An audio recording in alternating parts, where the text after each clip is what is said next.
the right framework and what we should be doing and what we are noticing around the globe.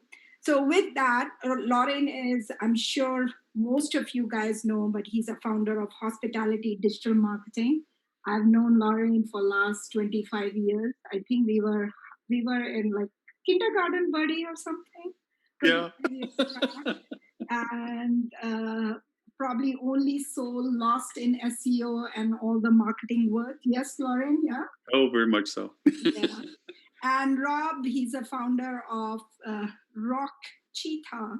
Yes, this is how you say it, right? Rock Cheetah. Actually, normally one word, but that's okay. You can take some creative license. Wonderful. Again, I've known Rob for ages, and he has done just phenomenal work around stats and consumer trends and what's happening to industry. Eric is VP of Marketing. You guys have heard Eric and his insights several times. So with that,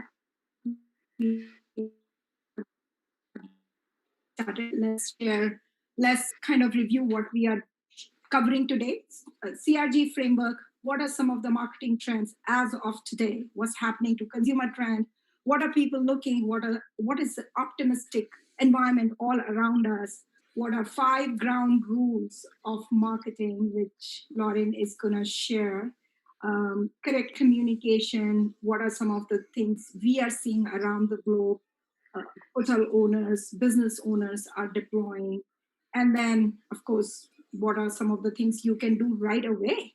So with that, anybody new to Milestone? Just a slide which I always share. Milestone is a software and a solution company working through several vertical: hospitality, restaurant, retail, healthcare technology. We provide full service solution and platform to enable to give you holistic digital presence across all channels. And here is our CRG, which is Crisis Recovery and Growth Framework webinar. This week we are reviewing with Rob and Lauren. Next week we have Chip Conley, and we are going to share what he's going to be covering and things like that, and registration. And then following week, 2 weeks from now, we are also going to have Chip Roger. But more information coming. With that, just little background on recovery. We are optimistic. There is a really nice recovery funnel, which is pivoted from old-fashioned funnel, because we cannot worry about demand until we worry about building confidence with our audience. So first step is building confidence, second step is building demand, and then driving conversion and building trust. If you are regular to our webinars and all the communication Milestone is doing, you're probably hearing this over and over again, that there is a big pivot in consumer sentiment, what they are looking for, and who are they going to do business with. The entire economy is opening, and most of the states are open, and there are a lot of things businesses are doing to come back. In fact, there was a really nice post from Win Las Vegas that what are they doing to open their breakfast buffet. I was kind of sad when I heard, oh, no buffets, and then I saw this really nice post around breakfast buffet, which is like, great. Hey, you are telling me that why I should trust and come and stay with you and enjoy the same thing which I used to love about your property. So with that, just if you're again new to this webinar, here is a beautiful funnel. We would love to get your feedback if you feel this funnel can expand more or shrink more, but 4 different categories or 4 different stages: confidence, demand, conversion, and trust. In fact, what we are seeing based on all the data and all the input we are getting across different verticals, different industries, different thought leaders, all our customers to be, there is a huge spike in digital spending. A lot of people are, because this is the only way for you to reach out, to secure your customers and to connect with them and do business with them. So with that, I'm gonna have Rob share some amazing insight around market as consumer and what's happening and what are people looking for and what we can really nourish and what we can nurture in terms of our marketing campaigns. So Rob, I'm gonna stop sharing and Excellent. hey, go ahead. Excellent. Let me get my screen here, and that will be just a moment. Very good. Thank you very much, Banu. And I think the important point that is made is we are very optimistic on recovery. Now, do not confuse that for this is going to be easy and we're through with everything, right? So let's look at some of the stats. Probably throughout this webinar, we could probably do a full webinar on each one of our slides, but instead we're just going to be running through these very quickly, and then you'll be able to um, see the deck afterwards. So I'm going to talk about 4 specific topics. One is a little bit on the science of what's going on with coronavirus, some industry stats on our reason for optimism on the recovery, then really focus on the important stuff, which is consumer sentiment, and then really demand regeneration. So first, let's start off with the science. So number one, COVID-19 is certainly serious. I mean, if you look at these 2 graphs, the caseloads are flat across the United States, but you'll see it's very, very isolated by locales. So New York and Seattle have actually stabilized and have gone down dramatically. You can see Florida, Texas, Arizona going up. But the good news is that it isn't as transmissible, as severe. The mortality rates are lower. You can see the decline on the daily deaths. That is fantastic news, although those absolute numbers are still very, very high. 600 deaths a day is many, many too many. Now, the bad news is that there is no immunity among humans to this virus. There are only 2 ways to beat it. One is if the virus doesn't have access to hosts, which is people, it won't spread and it will die off. So if everybody stayed separated for 2 or 3 weeks, it would just go away. Unfortunately, the world isn't going to work like that. Or you get a successful vaccine. So what we're seeing right now is really that always the trade-off between convenience and security. It happens always in the digital world. Do I read the terms and conditions? No, I just click on it, sort of thing. Am I going to just click on the link? Sure, I'm not going to necessarily worry about the security. So that's what's happening now. They're getting fatigued from being apart from each other. They want to return to normal, which are very good normal things to do. But what's going to happen in the future? We've had our first wave, the peak, or we're in the first wave. The peak was March 29th, but it's going to keep plateauing through the summer. And so the case counts are down. Maybe the peak was at 200, a quarter of a million cases a day. It's down to 75,000, which is great, but those are going to be going up and down by city. So it's not just going to disappear. Now, the challenge is you have a second wave, which is very likely, all the experts and epidemiologists say, the fall it's going to come up as people get indoors, more people are going to school. And the big thing is mobility. So in February, if you took a baseline of mobility as being 0, April 5th through 10th, it was lower by half. So people around the US were not traveling, which was great. That's what's flattened the curve and got the case numbers down. The challenge is they're projecting on September 1st through 15th, it's only going to be down 1%. So we're going to back up to that mobility. That's going to fuel this resurgence. And so that's not to be afraid. It's just, here's what you can do. So we're going to get through this, but just know this is going to be with us and you have to adapt to how you're behaving, exactly what Banu said. So let's look at a few stats, shall we? Number one, the hotel industry dynamics. It's very interesting. A lot of people are comparing, including myself, my work with Focusrite. You look at the number of cases and then what's happening with the hotel revenue per available room. And you'd think that would be a nice inverse relationship. And it is kind of, but the real factor is it's these local decisions on lockdown. So you can see in the upper chart on the right, the blue line is China, very, very severe lockdowns. And you can see their revenue per available room, their occupancy just dropped radically to 10%. Europe, similar thing, dramatic lockdowns and really, really hurt the performance of the industry, but very good for public Health outcomes. The US is that red line, which is going through. So we didn't really have the same degree of outcomes. And now you can see the industry is at kind of 40%, which is good. I mean, not compared to previous years, but from where we were before, kind of in the 20s, that's good. That everything's headed in the right direction. And certainly in terms of RevPAR disruption, which was off 84% year over year, it's now only down 60. So that's not great, but it's certainly the right direction and gives us certainly, point to be optimistic. Now, how is business going to be coming back?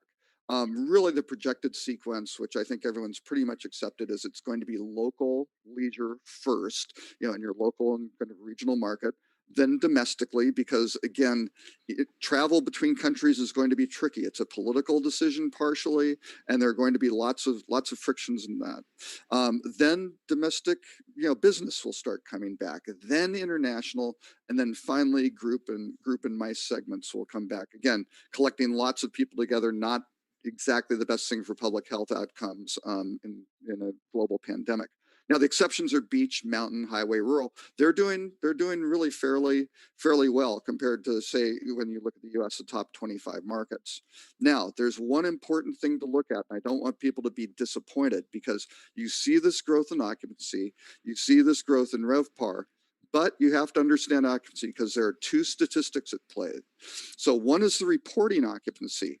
That is the occupancy based on the number of available rooms that are open. So it does not include the temporary closures. So in the US right now, it's over 40%, but there's still a chunk, and some very large hotels are remaining closed at this point.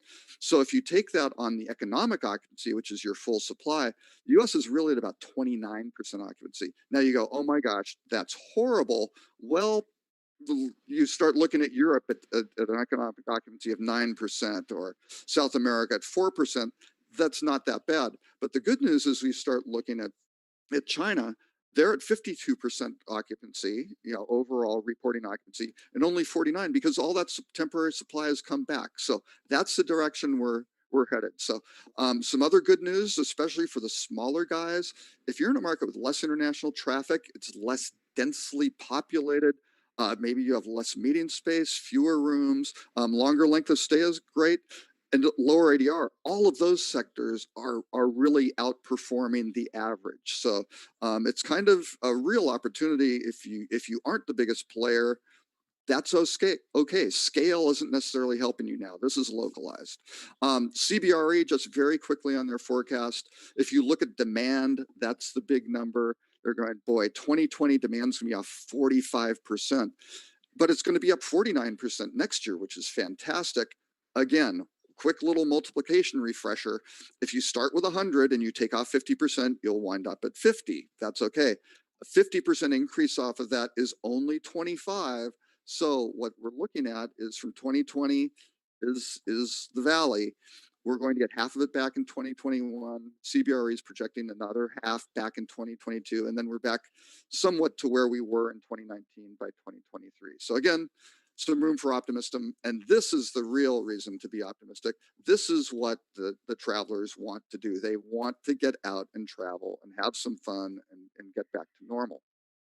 So these are some statistics which came out of Morning Consult, which are fantastic. So this shows the growth they've been monitoring on a weekly basis.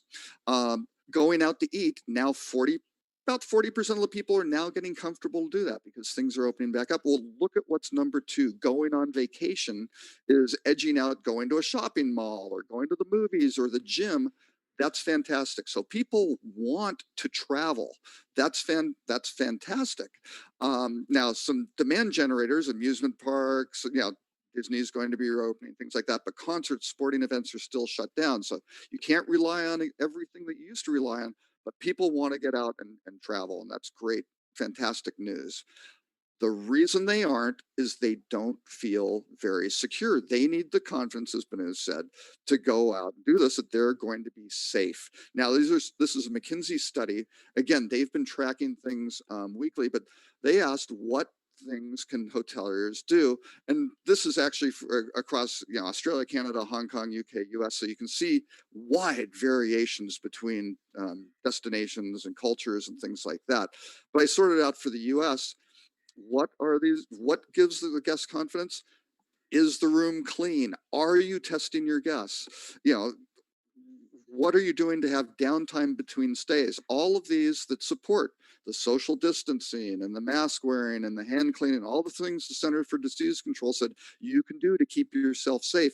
They want to be reassured that you're doing these things and not just taking care of the guests, but taking care of your staff so they won't wind up having a problem infecting your guests. Over the next 6 months, looking forward, these are some great MMGY stats, which 40% of the people are extremely likely to travel over the next 6 months. That's very good news for leisure. Now, 41% are actually now looking at it for business as well. And you can see where they were. If you look at the overall sentiment score, which if you take the likely and the extremely likely and you subtract the unlikely to very unlikely and you throw out the neutral, you kind of get an index of where things are headed. Well, March 27th, leisure was +9. It then went down to -7, not so good. Came back to 0 in May, and now in June it's back to +9. So that's very, very good news. Business actually really took a plummet. In May was down -14, but look at this recovery in June as things are opening up. So these again are all very, very good signs for a recovery. Hey, Robert, you have 1 minute. Just Okay. to make sure. Okay. Not a problem. This is the last part. The important part is really human behavior and looking at Maslow's needs hierarchy. I mean, let's go back to kind of college psychology. You've got to satisfy the basic physical security needs of the guests first. And if you don't do that, forget about the others because they're not going to be happy. So you've got to protect their health. Most importantly, you have to help them feel safe, which is slightly different. And then once you do that, you can start promoting belonging, give the guests control over their experience within the rules that you've defined, and then encourage creativity and all the great things that generate memories off of vacations. So how do you do this? You demonstrate expertise. Engage your local experts. You have all sorts of doctors and individuals who can help you with these things. Local operators, if you can provide bikes for families to get outdoors, they don't have to wear masks. Those are fantastic things. You can do these things in your local market, but very important, you've got to explain to them what are you doing and how, so you can clearly communicate to this. They know their expectations coming in, and then you start looking at the different personas, and we'll be getting into that as Lauren speaks, for both what you do in the hotel and offsite. Some of that empty meeting space, can you do a separated family feud? Maybe. I don't know. Be creative. Your guests will love it, but just communicate with them properly. And that's my section. Thank you very much. And I will relinquish control of Zoom Thank here. you so much. And I know, guys, there are a lot of questions coming in, but we are going to take question towards the end, if that's okay. With that, I am actually going to And I think I'm not sharing anymore. Hopefully I'm not sharing. Oh, no. There it goes. Yep. I lied. In just interest of time, I'm just going to share your slide. Is that okay? Yeah, I'll just ask you to move forward. I have fewer slides than Mr. Roberto. I cut out 300 of them, I want you to know, Lauren. Well, guys, just, we are all friendly speakers here, so I am, please do not mind. So give me 2 minutes. I'm just trying to get to. Lauren will sing in the interim. He has a tremendous. No. We want to keep the audience. No, Robert. It's nice to know I'm not the only one growing my hair long. Robert, you look great. Wonderful. Okay, so with that, Lauren, please take it away. Hey, Banu, Banu, before we start, can you change the view? So I'm seeing the preview slide. I'm seeing 2 slides. Oh, sorry about that. Yeah, we're seeing presenter view as opposed to. Sorry about that, guys. All right, why don't we take a question while Banu's doing that? Robert, thank you for the refresher on the percent, followed by the percent is not getting back to the previous base. The larger the X, the larger the gap. So many people don't get this. Yeah, I thought we'd do a quick little math refresher and psychology refresher in my section. So, Yeah. because it is, when you have these crises, you need to go back to the basics, right? And do the basics very, very well and not forget about those. So That looks good, Banu. Thank you. Wonderful. All right, Thank you, Lauren. guys. Yep, go right to the first slide, Banu. We're good to rock and roll. Thank you, everyone. Thank you, Banu, for the privilege of being able to go over and share time with you and the team. Robert, I see, well, actually, I don't see him very often these days, but it's good to see him again. And one of the things that I think was inspirational to when you first approached me, Banu, was the fact that this is a new way of looking at things. This is not an old way of looking at new things. We're looking at new things in a new way. And that funnel and so forth is understandable by people. I'm not a big fan of funnels, but it is understandable by people how it transitions. So we're going to take a 5-step process to this. So we have 5 slides to go through. This is being the first one. And it's kind of a rule-based conversation. The first is we have to stop what we used to do, which is selling. We are no longer selling, we're communicating. We need to understand what the guest needs now. We're going back to a centricity of our guests. What is it that they need to understand about what we've done, what we need to do, what they want us to do, and what they need to understand when they're making their travel decisions. One thing out of any statistic that Robert can come up with or anybody else is bringing to market is all of us are very individualized as to our perception of when we will make that decision of travel.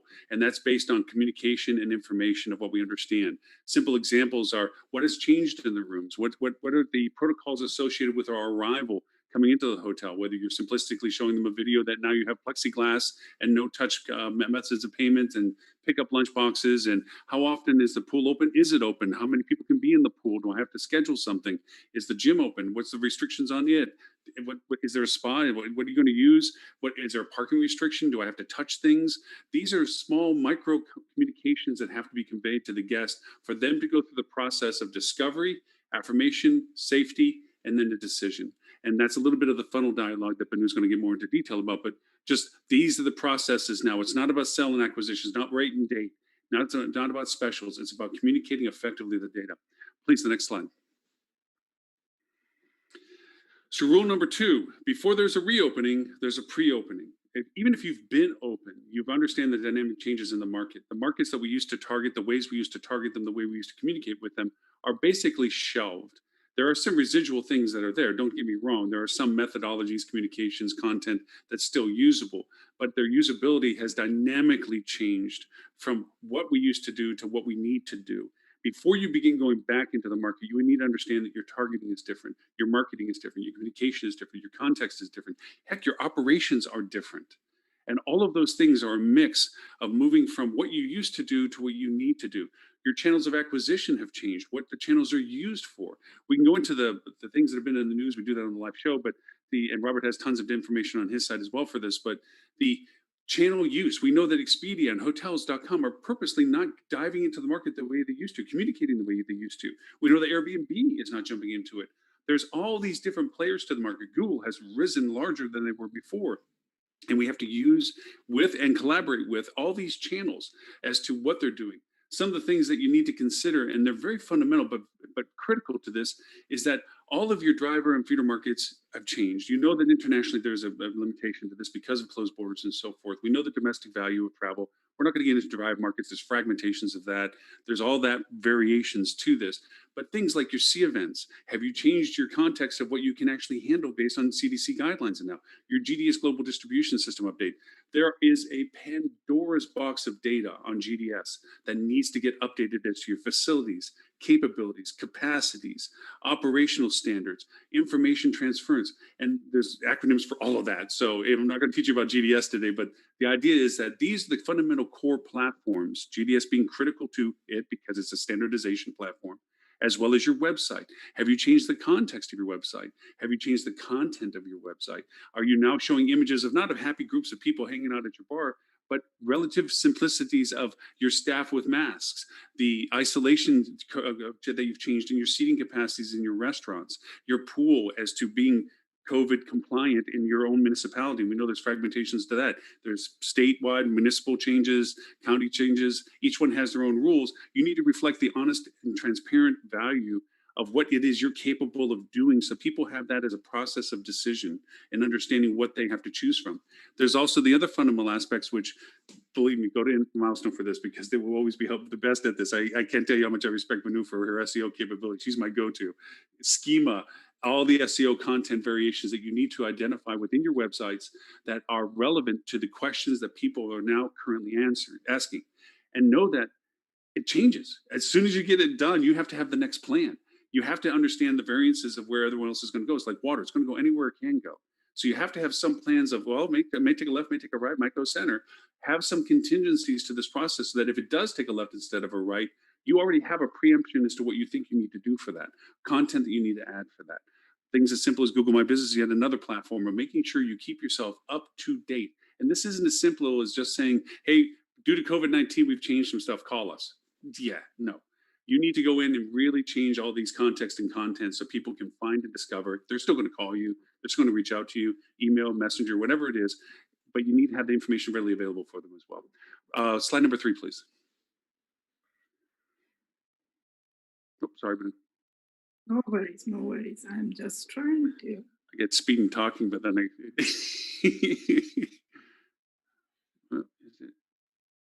we go. Nope. Perfect. Go ahead. Really? There we go. Okay. Marketing rule number 3, one size does not fit all. This is not a set and forget environment at this point. It's a moving, changing thing. As people can, we make jokes about it in social media all the time. It's like, wait a minute, I just left out my COVID-19 decorations. I'm not ready for protest decorations yet. It's a constant market change. Nobody can plan for the fact that something's going to change the next day. We can, however, preemptively, proactively ascertain what we might think we need to be worried about. And this comes from going back to the data that we do have, looking at our historical data, our CRM data, communicating with our guests, looking for those new travel reasons for people to travel. Every day there's a different reason for people to travel. And as Robert pointed eloquently in his data, each day there's a different reason why people are finding the value proposition to travel. They're changing their perspectives of what is making their choice to travel, what they need to consider to make those choices for travel. Now, this goes down to developing personas. If you're not familiar with the terminology for it, by no means do we have enough time today, but it is a critical component to understanding who walks through your door. And in order to do that, you need to understand what they're interested in so that that content you're making available to them. So that's what persona marketing is for. Hyper-targeting, it goes to your drive market ideas. It's about defining where people are coming from, where they're going to, why would they would come to you, what they need to know about if they did come to you that would make their decision to stay with you.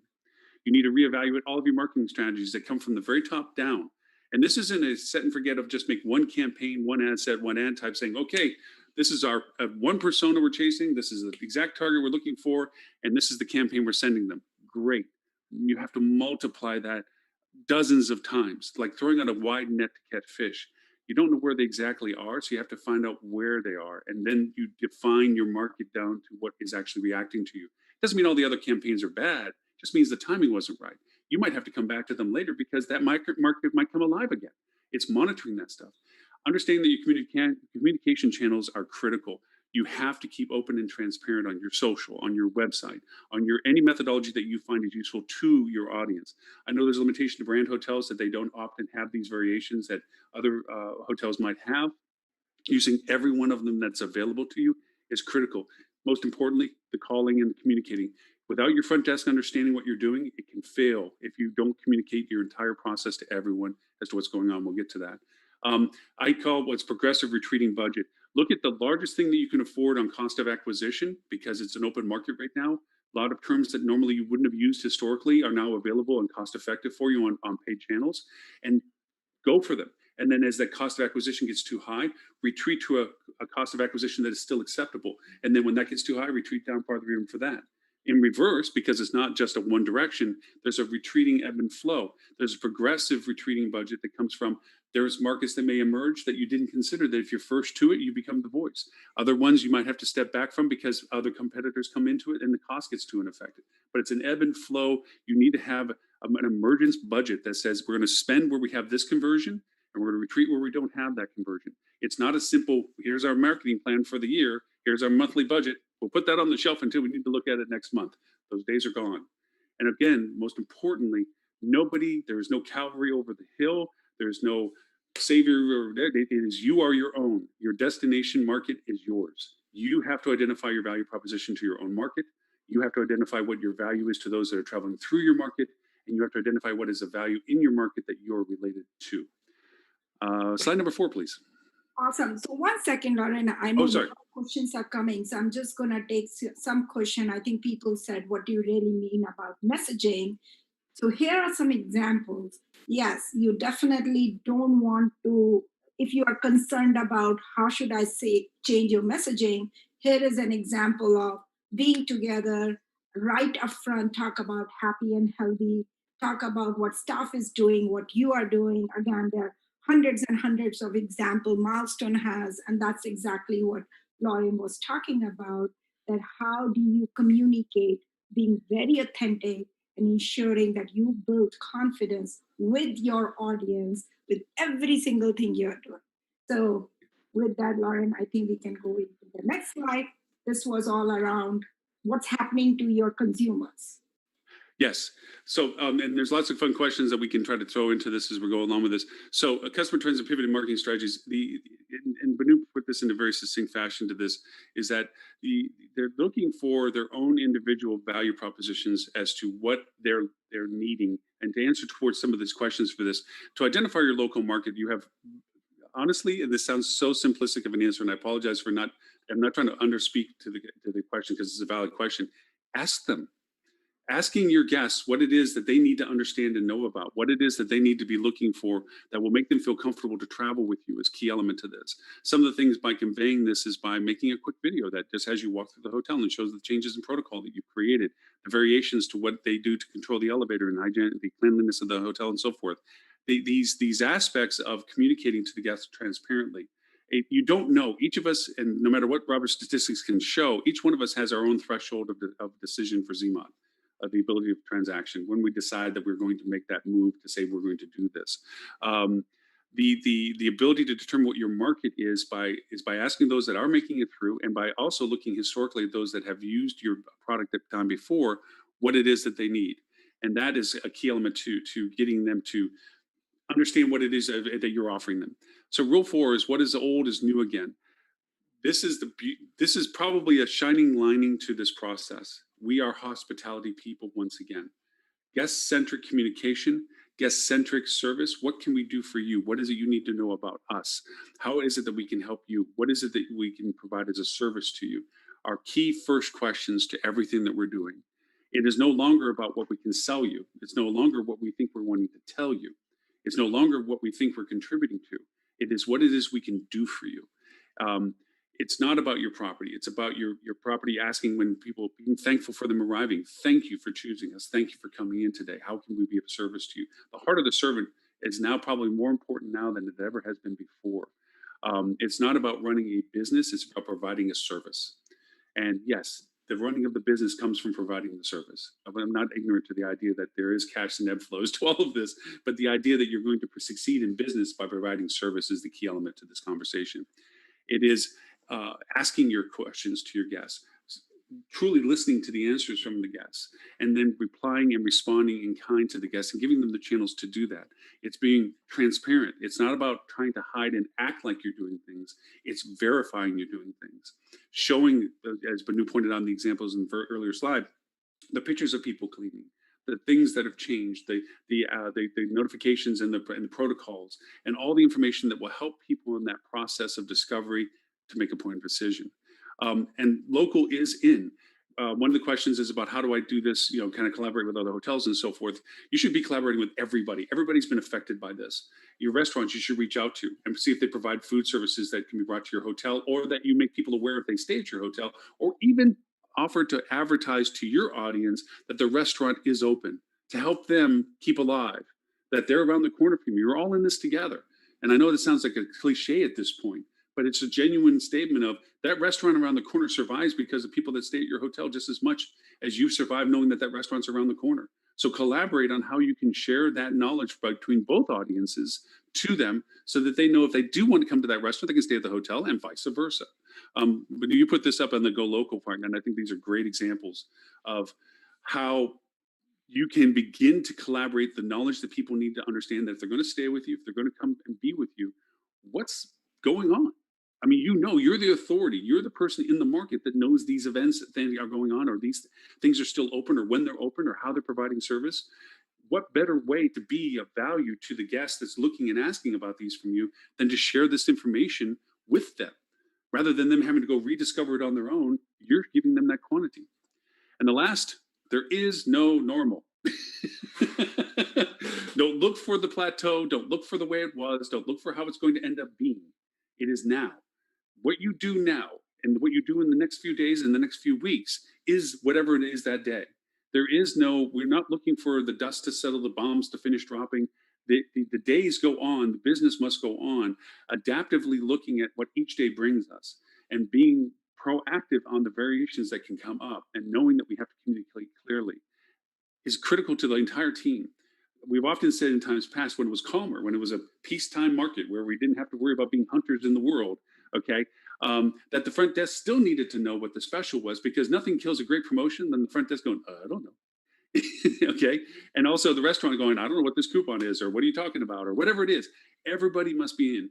I would say that the convergence aspect of marketing, revenue management, and sales is a foregone conclusion. If you're not already doing that, if you're not already realizing that no more sandboxes, no more hidden agendas, no more private silos, if you're not collaborating, you will not succeed in this business environment right now. And that would extend into operations, HR, and accounting. HR needs to know who to hire. Accounting needs to know what you're being billed, and operations needs to know how to fulfill it. This is a team effort as if never done before. And it has to be a single entity that approaches the market from this point forward. So, woo, I did it. I did it in your time frame. Thank you so much, Ryan. And again, I cannot emphasize this enough, right? It is not you alone, it's everybody together, you and your vendors, you and your staff. In fact, I was reading this before we began.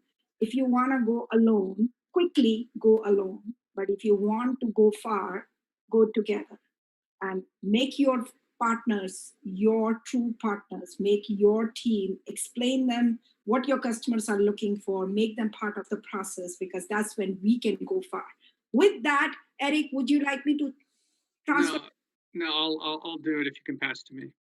Okay, perfect. Give me 1 second. Right here. Go ahead. Right. So on the left side are the traditional components of a marketing campaign. We figure out what the offer is, we decide on the message, we decide on what kind of materials we're going to use to promote it. We're going to amplify that reach and frequency. Those are the traditional pieces. But within that go-to-market mechanism, within that motion, with the pandemic, we now have a new funnel within that middle stage. And that is the building confidence. We have to evangelize why it's a reasonable idea, why it's acceptable, why the risks are being mitigated. And it's on our responsibility to build demand for the whole industry. So we have this additional burden, and I'm going to give you some very specific examples and use cases where hotels are doing this. So this is the recovery funnel in a little bit more detail. We will be sending out the slides in the video for you, and you can share them with your teams. And we'll go through 4 or 5 steps within each of these sub-steps that give you really specific actions you can take and you should be taking that affect your content, that affect your website, and as Lauren said, are information that you need to be sharing with your entire team so that this message comes out coherently to the prospective guests and the guests that are on your property. So my recommendation is to go on offense. Go on offense against the pandemic and be nimble. Banu showed that transformation slide. We are required to go at 2 or 3 times the pace. And I see some of the questions coming in that, we've got less staff or less marketing budget. We're still required to figure these things out quickly and try and test a lot of these things and be in touch with our customers so that we can understand where the opportunities are. So how do we get in touch with our customers? How do we identify new pockets of markets that we can go after? Well, all of us scanning newsletters and information, we're attending webinars. You can send a survey directly to your customers, which Lauren alluded to, that just talk to your customers, listen to them. Call some of these customers. I've had the chance as a marketer to talk to our customers in the hotel industry, and it's so great to have an in-depth conversation, 15 or 20 minutes with the actual properties to get the real reality of what they're experiencing as we create this content for crisis recovery and growth. And don't forget to read the feedback that your guests are providing you in your normal feedback channels on checkout and on your digital surveys that are automatically running. Take a look at that and figure out where's there more opportunity, where's there something, an offer I can provide to them that would work, that would be appealing. So these are, in talking to customers and in running a number of these webinars for Milestone, these are some of the alternative use ideas that I've heard about. So family get-togethers, car trips with multi-generation families need multiple rooms. If you have extra room, what can you do with a common room? What can you do with a day room? Pet friendly. I know a lot of members of my family have pets, and it's very restrictive. Benita, did you advance? It's very restrictive for us to find places that they can stay. So create packages for families, for extended families that involve multiple rooms. It's kind of like a conference or a wedding, but with 3 or 4 or 5 rooms, and make that room really competitive with their other options for renting a room. Benu, could you either give me control or go to the next slide? Thank you. So go back one. Hey, Eric, I think you have the control. I'm not sure, but. All right, so family accommodations. All right, once you decide on one of these packages, there are vertical search engines that you can use, that you register the information on those engines within the hotel industry, where you're providing family accommodations and illustrating the packages. Pet friendly. If you're going to make some rooms or some parts of the hotel pet friendly, there are additional marketing opportunities and search engines where people are looking for hotels that are going to allow them to bring their pets. All the hotels I spoke to charge extra for the pets, and their logic is, well, there's going to be a little bit of extra cleaning, but it's still cheaper than leaving the dogs in the kennel. And one of the things we have to remember about the pandemic is that a lot of people have gotten dogs. A lot of people have sheltered in their homes with dogs and cats and pets, and they're very attached to them. And as they reach out and start to travel again, they're going to want to bring those pets with them. So back to school is interesting. There's a million people going back to school and going back to college. And the dorm rooms it's not really social distancing to have 2 people in the same dorm room close together. So colleges and universities are looking for additional space so that people can have private rooms and private bathrooms and a more appropriate space for the fall semester. And I've talked to a number of hotels that are going out and going out and soliciting the business for their local universities. And they're contracting 10, 20 or 100 rooms at a time for the larger hotels, but this is another way to absorb some of the excess capacity. So one of the things that's going to happen in the next couple of weeks is the moratorium on evictions is going to end. And there's going to be a lot of people who are going to be displaced, and those people are people who have jobs, or maybe they're coming off furlough, going back to work, and maybe they can't afford to catch up on the rent that they've had on their lease. And they're going to need weekly and monthly locations to sleep while they get resettled. And this is an interesting opportunity to go out and find that business, to kind of market to that other segment. All right, so looking at all these things together, figure out what works for your property, figure out what works for your business, and put together a variety of packages. Try a couple of things, 2 or 3 or 4 of these, and reach out to these markets. And as Lauren said, hyper segment into the markets with these new messages and these new offers. So once you put the offers together, some of these are going to work even better on limited time promotions. So if you have something coming up for 4th of July, or something that's seasonal, or something for Father's Day, paid advertising is a great way to get that message out in real specific time windows with a lot of control over the message. So think about time banding the offers so that you're kind of bringing things in and out of markets like some other businesses, like fast food businesses do, to try to create some additional demand and pull people into your property. So other things you can do to segment the audience by paid gives you a lot of ability to segment demographically and target by geography, and these will help you hit these markets. Same thing with paid social and social content that you can be creating to promote and communicate with the base about what's available. Of course, you have to change your homepage. You know, if these new offers are available, first you should be adjusting to your care page with your COVID information. The testimonials, like things like it's not business as usual. It's this new pandemic business. So you want to be getting updated quotes, updated testimonials about the experience and the safety of the hotel, about the local attractions. It's a new world, and a lot of the marketing that might have been out of date that you've created over the last couple of years is going to need refreshing. But you got to get these messages onto the homepage. FAQs need to be updated and prominent. And if you do the SEO and the schema correctly, those FAQs will be visible from Google, which we consider the homepage of your homepage. Local and Google are places where 60–70% of all journeys begin. And the more you can get your website content up to date and technically correct, you'll be able to get that exposure and bring in that traffic. And you got to take all of this information to your social media platforms. Don't forget to make new videos. Videos, pictures worth 1,000 words, and a video is worth 100 pictures, so that people can see what the experience is like, see other people social distancing and enjoying the hotel and enjoying that weekend away to get some rest and relaxation.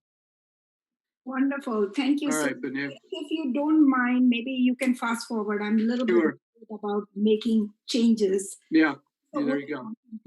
But thank you. This was really, really great insight from Lauren, you, Eric, and Robert.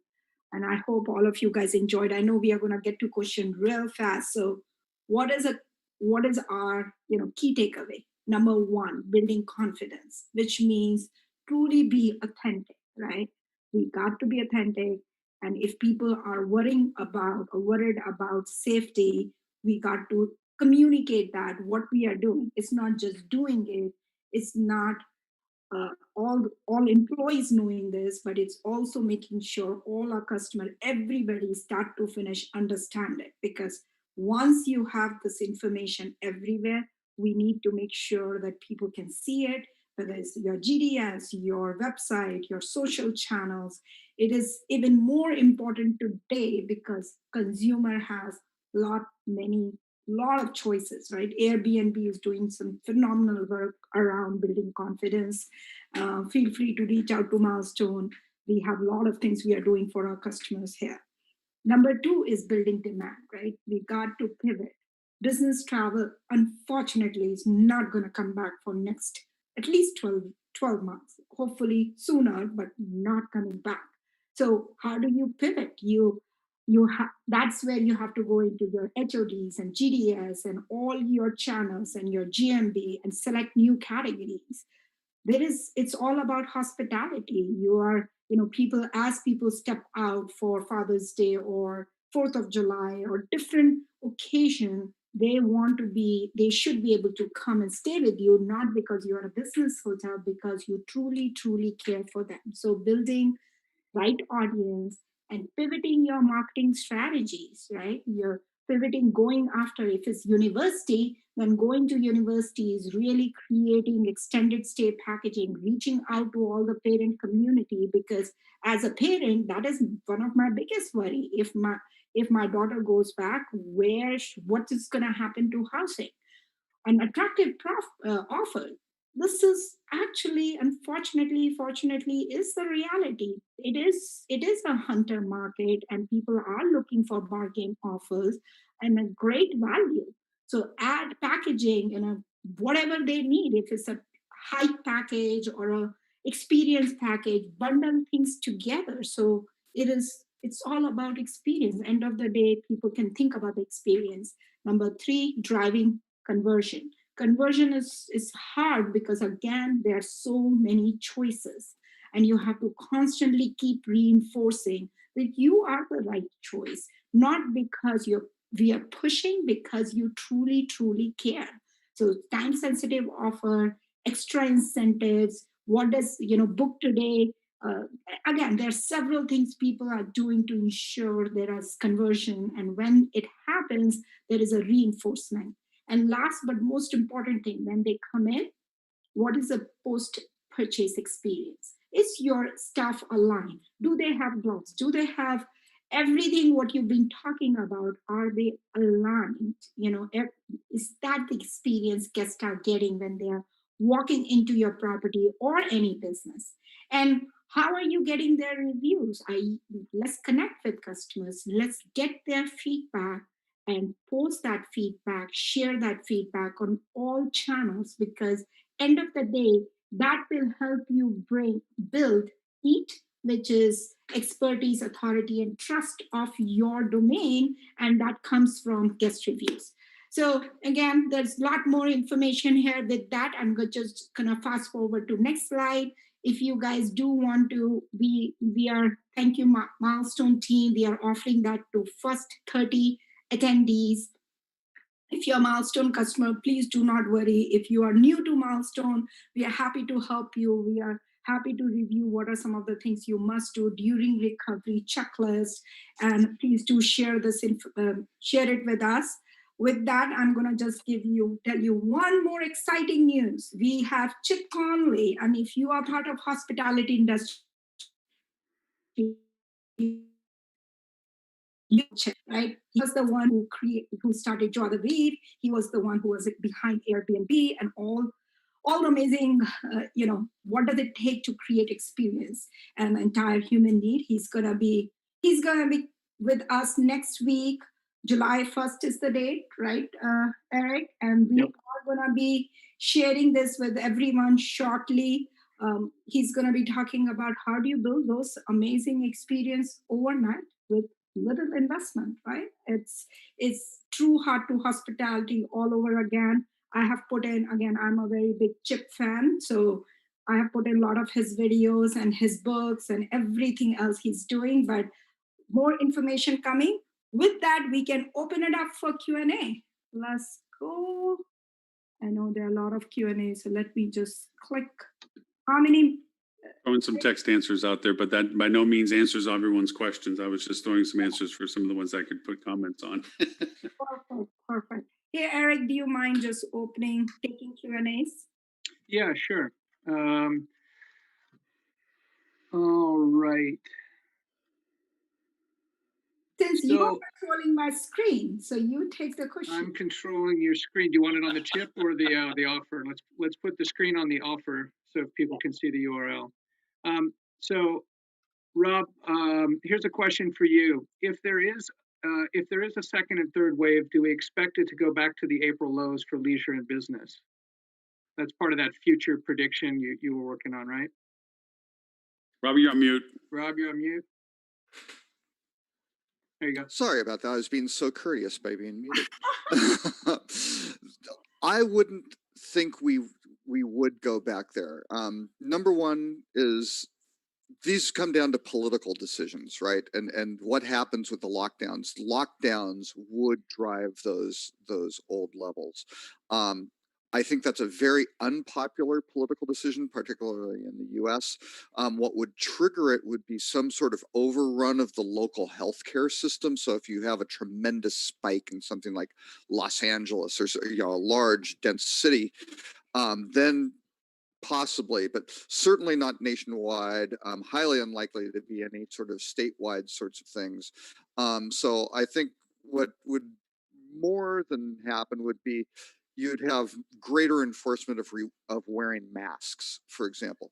That's happening in Texas right now, where there was a pushback from the state level of not requiring masks. Now they're letting cities, and cities could not be more strict than what the state defined.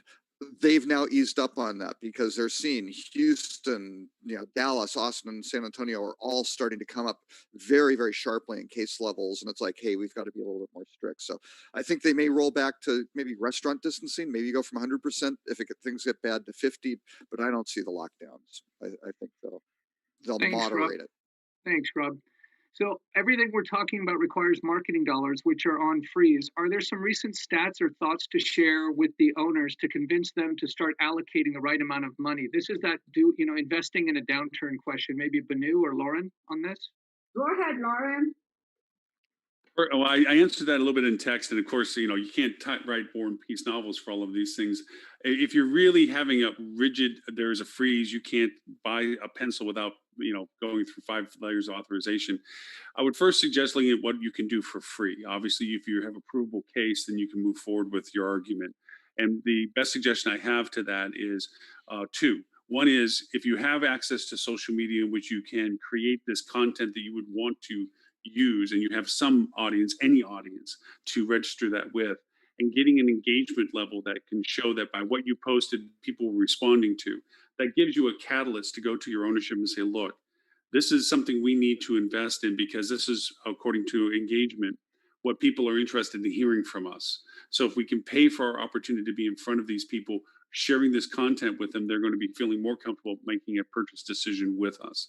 The second, and one of the more effective ones I found, and there's lots of platforms that use this, I'm certainly not to promote them for any other reason other than they're out there, is modeling platforms. If you can take your historical information as to your previous traffic to channels like your social or your paid, and you show your previous conversion values and so forth, and you model what if you were to get at certain levels of that same traffic or at those similar conversions, what the revenue would look like should you go back into the space. That sometimes can be a convincing argument as well, saying, look, this money's on the table right now. Our comp set is not doing these things by doing proper research. And we should and could take a large market voice, a large market share of the demand that is still available in our market with proper targeting and get this level of revenue from this. So modeling helps a lot with that. So those are two aspects of it. If I can just add one thing. Yeah, Rob. If you don't spend any money on the marketing, right, you can do that. Certainly is an alternative. You can do absolutely nothing, in which case, what is going to drive your revenue? What's going to drive your share shift to do it? It's got to be some external factor that you don't control. I don't know. That doesn't normally work out that way. You will probably lose share to competitors who are doing the right things and are engaging. So if the owner is willing to take a step back and lose share and wind up in a deeper hole than the competitive set, okay, that is a strategy. But if you want to stay even or get ahead, and let me tell you, a crisis is a terrible thing to waste, right? That the time you increase share isn't during downturns and points of disruption. I mean, that's a business fundamental. So this is an opportunity to do things right and grab share and then maintain it and grow and not dig yourself a hole. All right, next question. If you are a business hotel, does it make sense to change course and target leisure? I'll give a quick answer here. Yes, it definitely does. This is definitely something that'll help tide you over. And some of the tactics we talked about in this webinar will help you do that. You need to figure out how to appeal to families in the drive markets. And speaking of drive markets, how do you find out what are your local drive-by feeder markets if you haven't actively focused on them? Maybe Rob, is that in your bailiwick? Sure. This harkens back to my first job pre-opening a hotel. There are a number of different things. One is, why was your hotel built? I mean, basically, what were the fundamental reasons for the property? If you're an airport property, if you're a highway, if you're downtown, what were the core attributes of that? And then you start looking at what are the local groups or communities, even though they may be all dispersed, what can you do to start generating interest based on the personas? So you understand the purpose of the hotel, what personas does that attract? This hotel was designed for young couples. This is really good. We've got some great romantic stuff going. This is a great place for families because we do such and such. All those different things are slightly different. But then if you can start targeting, again, those sources, and it may be golf clubs, in the Rob, local or regional what's area. the distance for the what are the definitions for the drive-by and feeder markets? Boy, Proximity.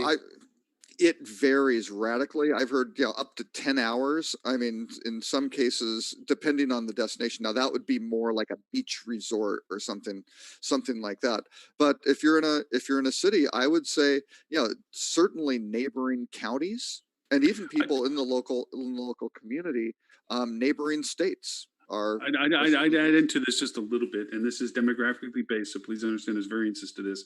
But there's three primary drive markets. There's tethered drive market, which is within 150 miles, which is 2 hours or less, which is I want to stay close to home and just get away for a little bit. Those are short-term pickups, short-term stays. Then you have what we call donut driving, which is anything up to 300 miles from 200 to 350 miles, which is longer so that when you get there, because it's pretty much the duration of the day to get there, you're going to stay for a little bit longer, but those are usually event and or cause-driven things like convalescence support, student support, reasons to be. Those things have also still a bit of a short-term pickup, but a little bit possible length of stay duration. And then there's the long drive, which goes to a little bit of what Robert's saying, which can be over 300 plus, usually around 350 plus, which is an all-day drive. You're going to get somewhere. You want to stay there for an LOS stay, length of stay, where you're there to get away and be there for a period of duration. So those are some of the criteria that we're involving with. And then there's demographics associated with that income. All right. I know we are almost at par, but guys, there are a lot of data available around your feeder market through digital tools. So again, we don't have time to go through that, but happy to share. You already have this information. And the DMC, your Convention Visitors Bureau, DMC, they have a lot of this information because that's driving a lot of their local and regional advertising campaigns, things like that. All right, that's all we have time for. Back to you, Benu, for final comment. Wonderful. Thank you, everyone. I know we have gone like 1 minute over, but cannot thank you, everyone, Rob and Lauren, for sharing. Eric and audience, please do let us know if information we are covering, is it helpful for you? And can we improve anything or change anything? Because it's only valuable if we are making a difference, if we are bringing that value to you. And also, please do sign up for Chip Conley. We are going to probably max out registration soon. So information coming to you. How do you become marketing dollars are less? One last thing I'll say, it is really hard for owner. I'm a business owner too, and it is hard because this is something they built years, and it seems like going away. So you kind of want to make sure that you are very, very, very selective in whatever you offer and you share value, because most important thing as a business owner you want to see is not 100 activities. It's not about social media posts and 100 things. It's about the outcome you are going to hold yourself accountable for. And last but not least, don't be afraid of falling. It is fine. Nobody has a process document for pandemic. And if you have one, please do let me know. Please do not create a process document around pandemic. And if you are creating one, keep evolving and keep changing, because more you evolve and more you change and more you experience, more perfect your process is going to be. So with that, thank you everyone for tuning in. Really, really appreciate it. And have a wonderful week and a day. Thank you. Thank you, Benu. Thank you, Eric. Thank you, Robert.